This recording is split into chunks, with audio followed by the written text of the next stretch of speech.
देखिए, अपने यहाँ जो आरक्षण दिया गया है वो अपने देश में सामाजिक विषमता का इतिहास रहा है और हमने अपने ही समाज के बंधुओं को सामाजिक व्यवस्था के तहत पीछे रखा।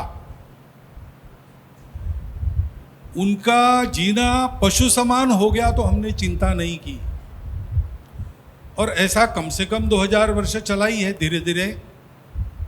महाभारत में ऐसे उदाहरण मिलते हैं जात पात के उल्लेख से, और कुछ बातें नहीं दी तो इक्का दुक्का है। वहाँ ये भी है कि जन्म से जात पात नहीं माननी चाहिए वगैरह वगैरह, परंतु तब शुरू हो गया और धीरे धीरे बहुत विकट स्थिति में पहुंचा।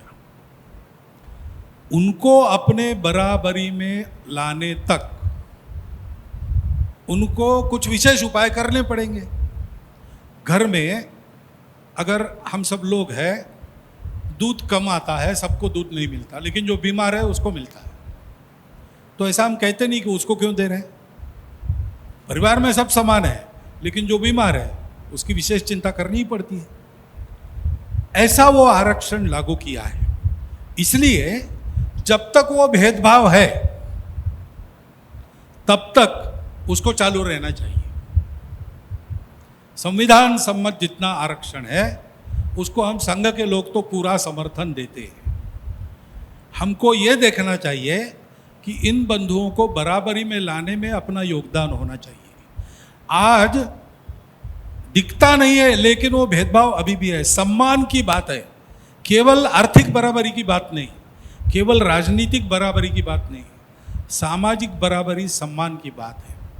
तो मुझे और हायर सर्विसेज, सेंट्रल सर्विसेज में लोगों ने बताया कि सर्विसेज में आने के बाद तो ये सब बातें रहती नहीं, लेकिन उन्होंने कहा नहीं, वहाँ भी एक छुपा जाति भेद चलता ही है। और आज भी घटनाएं तो होती है, डोली चढ़ने पर चाबुक मारा जाता है, मंदिर में प्रवेश नहीं मिलता है। ये सामाजिक वास्तव ठीक हो जाना चाहिए। हिंदू समाज में सबके लिए मंदिर, पानी, स्मशान एक होना चाहिए।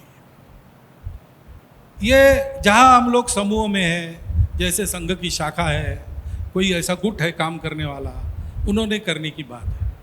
लेकिन हम लोग अपने तरफ से एक बात कर सकते हैं कि हमारे मित्र और हमारे परिवार के कुटुंब के मित्र कुटुंब, समाज के सब वर्गों से, जहाँ हम रहते हैं वहाँ के सब वर्गों के वो होने चाहिए।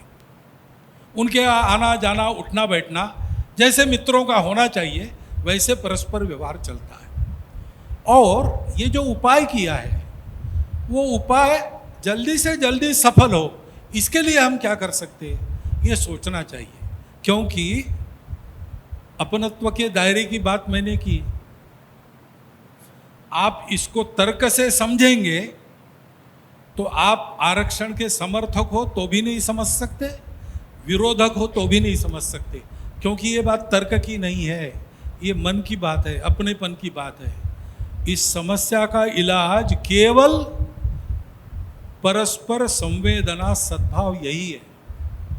उस सद्भाव को लेकर हम आचरण करें तो आज मैं ये भी देखता हूं कि जिनको आरक्षण मिलता है उनमें धीरे धीरे ये आवाज़ उठ रही है कि आरक्षण लेके हम समर्थ हो गए, अब हमको नहीं चाहिए, दूसरे किसी को दो जिसको आवश्यकता है। हम आज तक लेने वाले थे, अब हमको देने वाला बनना है। ऐसे अपने समाज के वर्गों के प्रमुख लोगों की भाषा अब ये हो रही है। इसलिए एक सद्भाव बनाकर हम इन बातों को देखें, नफा नुकसान का विचार न करें। अपने लोगों के लिए जिन्होंने 2000 साल कष्ट झेला, हम 200 साल कष्ट झेल ले तो क्या फर्क पड़ता है, ऐसा विचार हमको करना चाहिए। ऐसा मेरा निरीक्षण है।